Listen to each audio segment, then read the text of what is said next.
Nobody would knowingly join a cult. It will just take you, and when it's grabbed a hold of you, it infiltrates your mind. Prophet T.V. Joshua, full name Temitope Balogun Joshua. To many people, he was a pastor, a deliverer, a prophet, and in the minds of many unsuspecting Nigerians, they regard him as the Black Jesus. You might be asking, why the hell am I making this video? Well, you see, Prophet T.V. Joshua died in 5th June 2021, and after his death, which he prophesied, a big ass corporation decided to make a 3-part documentary about this dude. You know who I'm talking about. The BBC corporation created a 3-part 51 minutes each series, but this video is just going to be taking a deep dive into the part 1, and we're going to look at some of the claim, some of the valid claim, because many things were said in this video or in the docu-series that just made no sense. When T.V. Joshua needs to go to toilet, 2 of us has to be there in the toilet. He would remove his underwear to his knee level. Then we bring it down. This first documentary shines light on how T.V. Joshua was a cult leader, how he indoctrinated his disciples and did all manners of unspeakable things to them, like flogging them and starving them. They kept on hammering this one point over and over and over again, and the point is that Prophet T.V. Joshua wanted to enslave the white population. T.V. Joshua wanted to write history for himself. He wanted them to serve him. He wanted to rule over them. And my brother, he did it. A disciple of T.V. Joshua is a slave to T.V. Joshua. I was a disciple of T.V. Joshua for 10 years, from 2001 to 2010. But I see one thing terribly wrong with this whole claim that they make. Like, when T.V. Joshua was alive, many people around the world saw this man as a prophet who could touch the sick and immediately, instantly they will get well. The people I saw in the videos, they were real. Their ailments, their sicknesses, their suffering was evidently real. And then there were these incredible documented healings. And particularly for me, this is the main reason I watched this documentary, because I wanted to see if those healings were faked or if the healings were like staged.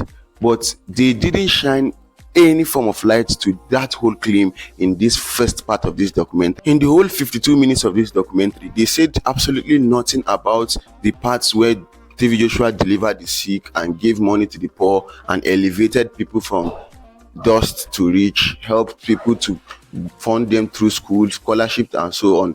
But they made one useless claim at the end of their video with no backup and no authority behind it. Just saying that T.V. Joshua was a man of God and he did deliverance is an understatement. In his services in church, right, there is dedicated lines and rows of people with similar conditions. For example, there will be rows of people with HIV/AIDS, over 100, and there will be rows of people with epilepsy, asthma, pregnancy issues, and so on and so forth. Take note, Prophet T.V. Joshua opened his church, the Squan Synagogue Church of All Nations, in 1987. It wasn't called that at that point, but that was the beginning of his whole ministry and delivering and healing. And if my maths are correct, because I'm not as sharp as I used to be, that means that Prophet T.V. Joshua have been doing this stuff for over 30 years. In those over 30 years, right, not one member of the Synagogue Church of All Nations came out to like talk about all the terrible traumatic events that the man of God is putting them through. In all the recent events that have happened in history where people are literally getting massacred. In fact, even when Hitler was alive, people spoke up against him. So that's suspicious. That's suspicious. That's weird. The documentary mainly showed about 3 white women and a handful of black people who testified against the prophet. They painted him as a demon narcissistic marketer. They said Prophet T.V. Joshua said that his coming to earth was prophesied hundreds of years ago. And if this statement doesn't get your gears grinding, well, let me shed some light on that whole statement?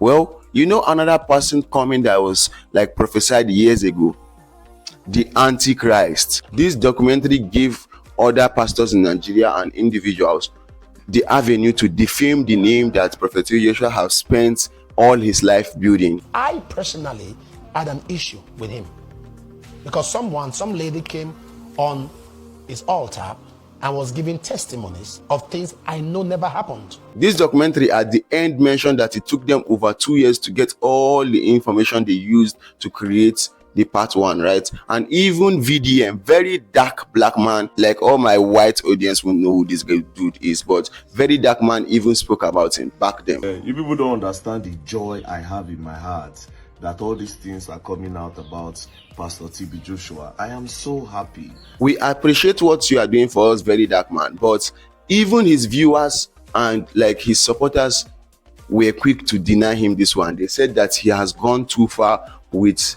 these attempts. Do you understand? See, the truth is that it's not even only Pastor TB Joshua. There are plenty. Almost all the pastors in Nigeria, if you hear their secret at the end of the day, you'll be funny. But like I always say, nothing is hidden under the sun.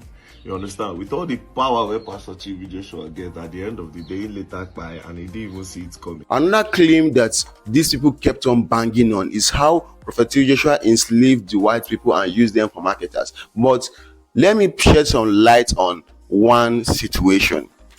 You guys know the previous election that just happened in America, a predominantly white country, right? They needed to use black people for marketing. That doesn't make them like demons and bloodsuckers, right? That doesn't make Donald Trump or the black lady a demon, right? I just got a confession to make that I want the whole world to know. In the past, I've always hated blacks. I really hated them.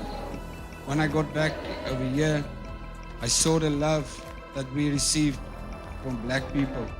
He used the white people to market his brand. Having white man or white woman around is like you have achieved. He just say, look at these people.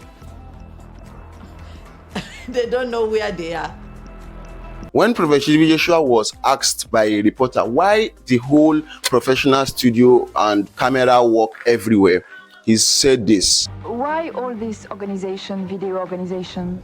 Because Jesus was not recorded in the Bible. You will not believe that Jesus is the same yesterday, today, and forever.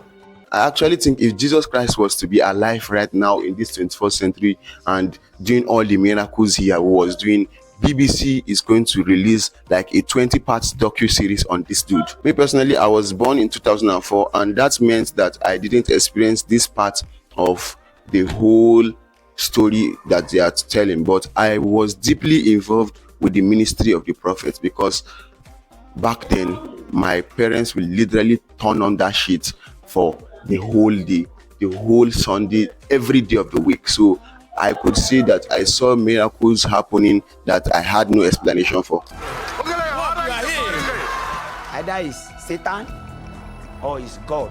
I am the supreme commander. The whole thing is fake. Totally faked. Another outrageous claim made by this documentary was like the disciples of the man of God were not allowed to leave the compound. We were living on site in the church. When you live at the compound, you don't leave the compound. There's armed men at the gate with guns. There's a wall, there's barbed fencing. The windows are blacked out. The stairs were concrete, the walls were concrete. It felt like a labyrinth. You're told never to leave. You could get killed, you could get attacked. The outside of the compound is terrifying. According to them, they said that there were armed men in front of the gate, like they were armed men guarding the gate. But literally thinking about this statement, a normal 3-year-old will know that the armed men was to protect the people that were inside the church from the people outside the church.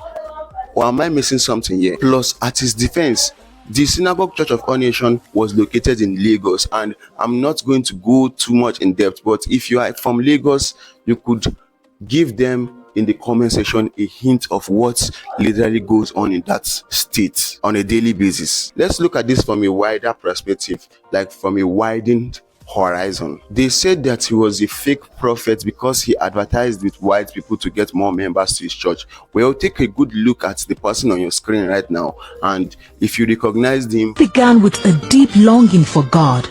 Then gradually, Salman Joshua Nimak was opened into the realm of the supernatural. That's Apostle Salman, and that sure do looks like marketing to me. That looks like an ad to me. This whole documentary series depletes the belief of Nigerians on people in the world, in like pastors and prophets. Heck, people no longer even believed in God. I am so happy.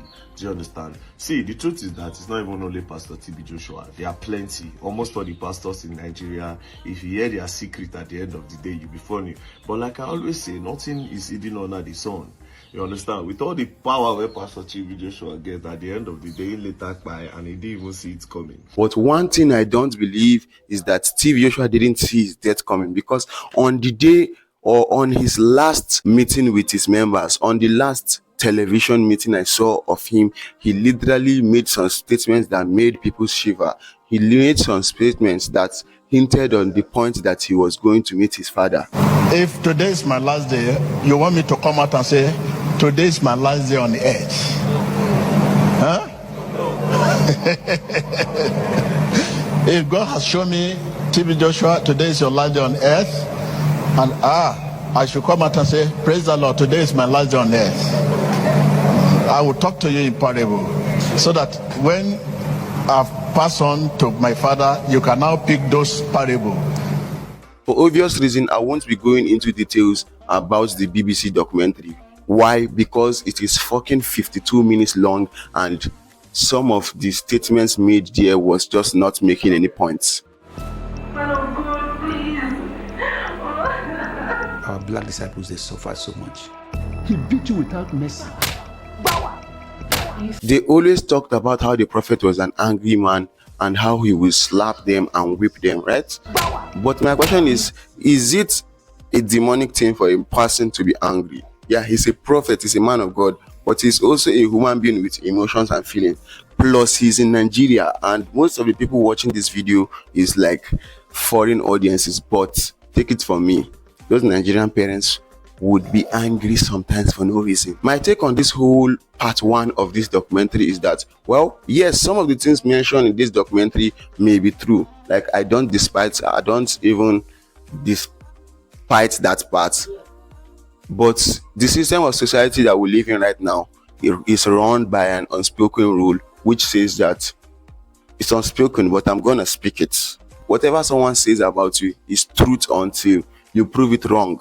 That's what brings me into my next segue. Why haven't the Emmanuel TV, Evelyn Joshua, and the members of the public and the members of the Synagogue Church of Our Nation dropped a statement for the past year that this documentary has been out? A quick disclaimer, guys. Every information mentioned in this video is publicly available online. I don't like being sued. I don't want to be sued. So peace. See you in the next one. And if you enjoyed this documentary or this video essay, like and comment in the comment section.